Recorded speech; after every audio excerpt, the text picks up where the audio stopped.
All right. Hello, Peter Kuplowsky. Why did you program Stuart Gordon's final film from 2007 called Stuck at the TIFF Lightbox? Suppose I should have waited another year for the anniversary. But really, it's part of my Midnight Madness Presents series, a series I founded with Leanne Kunji, fellow producer and former TIFF employee. And we started the series as a way to champion Midnight Madness films that had played the section since its inaugural date in 1988. But it also is a chance to shine a light on films that didn't play Midnight Madness because it wasn't around yet. So every other month, we show a film pre 1988. Next month, I can give you the scoop. We're going to be showing Mask of the Red Death by Roger Corman. Ooh. But this month we're celebrating a Midnight Madness alumni, and that is Stuart Gordon's swan song, "Stuck," a film that I always admired. I've admired all of Gordon's films. I think he's kind of never missed. And had such a broad range of work from Robojocks, From Beyond, Reanimator, um, Space Truckers, even The Wonderful Ice Cream Suit. I think these are all like really wonderful films in their own way, and all have really terrific direction. And Stuck, I thought, was just a terrific little movie. I watched it again recently. I was really impressed with how um, I feel like pertinent to our times, or perhaps how evergreen its themes were in the film. It was before social media in a big way, but the film very much is an early cautionary tale about texting and driving, and also, sort of about how characters or how people can become self-absorbed to the point they're that they lose all empathy for their fellow man and human being. And yeah, it's a terrific little movie, shot in Halifax, no, New Brunswick, I believe, with a Canadian crew, which is neat. It's very economical as Gordon's style, but also full of really smart directorial decisions. A really great performance from both Stephen Ray and Venus Akvari.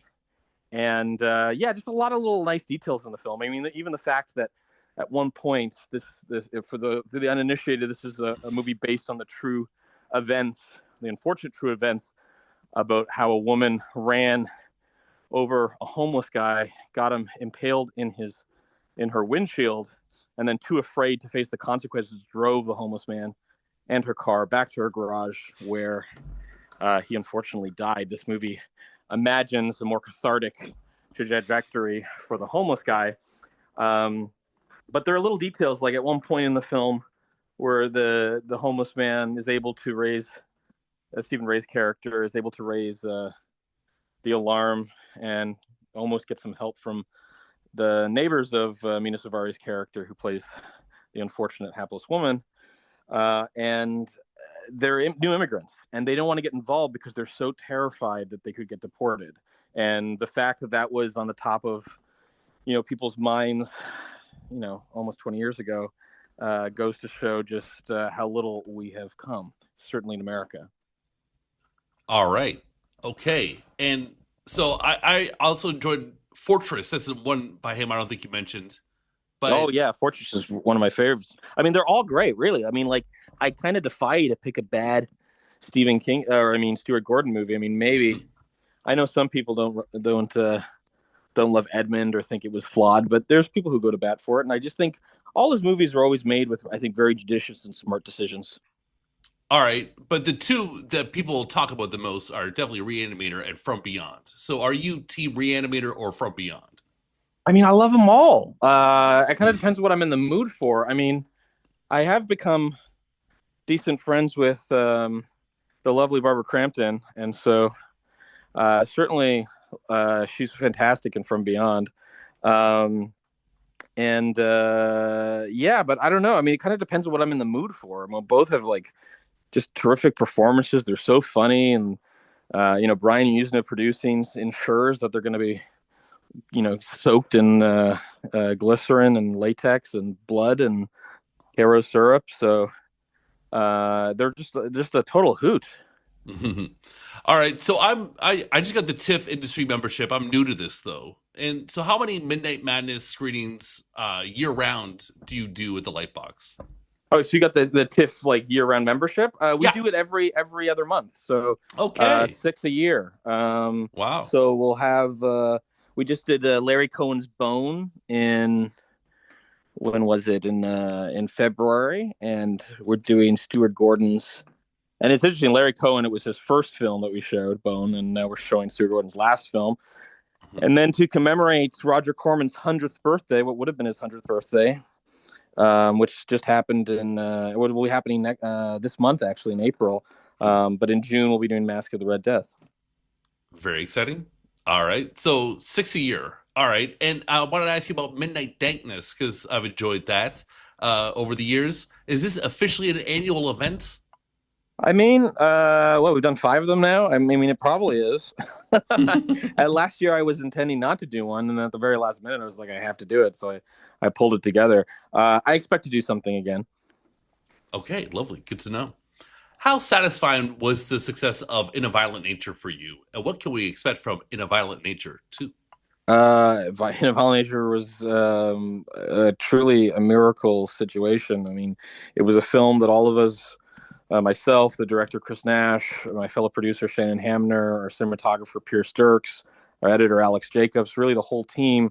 Of course, Johnny himself, Rye Barrett. We were all just so passionate about making this film, and it was such a hard journey to get there. And you can just Google about the film or watch the really terrific documentary that Pierce Dirks put together for the Blu-ray of exactly what went wrong in making this film, at least the first time. But it was such a labor of love, and we had so many obstacles against us, and oftentimes it was our own hubris and naivete in terms of being able to pull off stuff. But the fact that we were able to go through that, stick to our conviction, stick to our guns, and come up with a movie that at least we were proud of was great enough. The fact that then it was respected by my peers on the festival circuit at Sundance, that it was respected by critics, that it was respected by audience members that turned up for it in numbers that we could not have even predicted. It really meant a lot. And the film we know is very divisive, and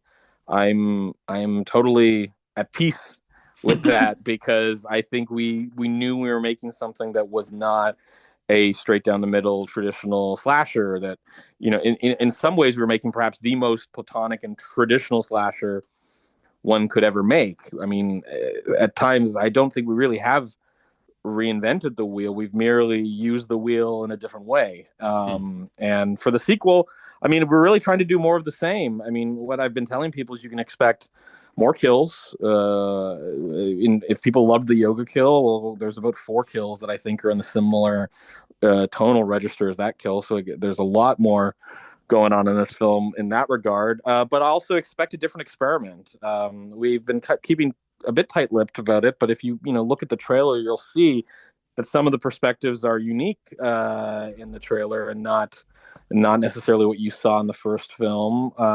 And while I think we are very much continuing a certain aesthetic tradition from the first film, we're definitely expanding and experimenting and pulling from other references in the art house canon to inform how we continue to tell the story of Johnny's Long Walk. I'm very excited to finish the film. We're in post now, and excited to get it out there. Well, congratulations to you and your success with that franchise. Is there anything else you've produced that you could tell me about? Yeah, certainly. I did a film with I mentioned Barbara Crampton earlier, called Every Heavy Thing, directed by Mickey Reese. This is a filmmaker in Oklahoma that I've been working with for several years. He's a really terrific filmmaker.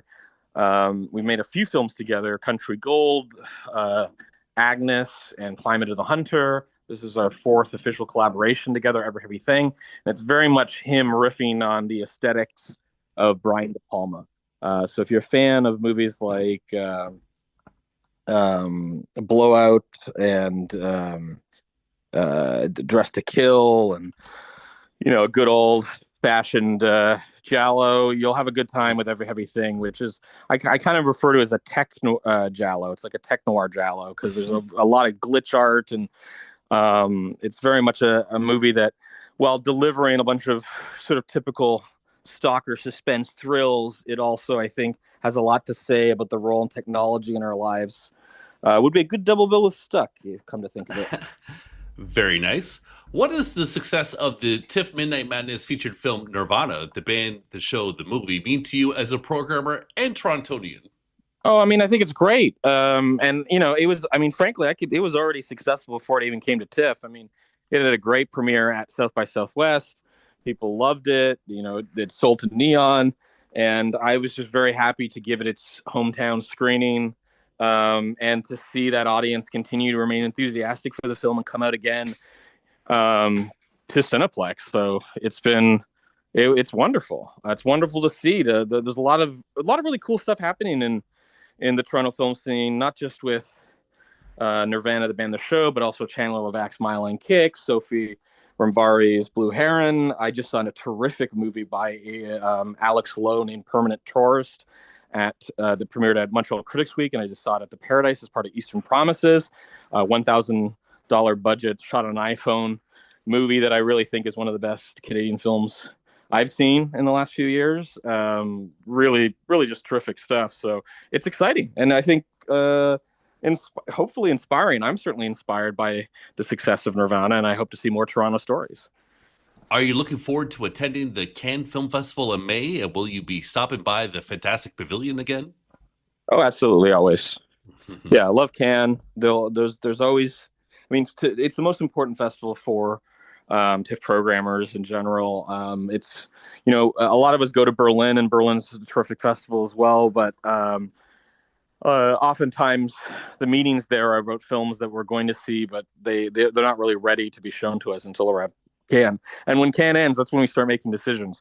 So I usually find some gems in Cannes, and some of the gems are not necessarily even in the official selection, but in the marketplace. And often you find those through the Fantastic Pavilion, which is a great space in the film market at Cannes, where filmmakers and festival curators can find each other. Lovely. If you could live in any Stuart Gordon movie, which one would it be? Oh, that's a good question, because I mean, some of the worlds are not so fun. I mean, to be honest, if I had to live somewhere, I'd live in the Wonderful Ice Cream Suit movie, man, and party with those guys. It'd be great, party and share the suit and have tacos and hang out with Edward James Olmos. Like, come on. It would be a great time. Otherwise, put me into one of those robot jock suits. Peter, thank you so much for your time. Is there anything else you'd like to say in this interview? No. Just if you've never been to Midnight Madness before and you're intrigued by what you've heard, why not come check out Stuck this weekend, or Mask of the Red Death in June. We don't have a specific date yet, but we will. And if you enjoy your time there, you're going to want to check out the whole festival itself in September. Okay, thank you so much for your time. Thank you.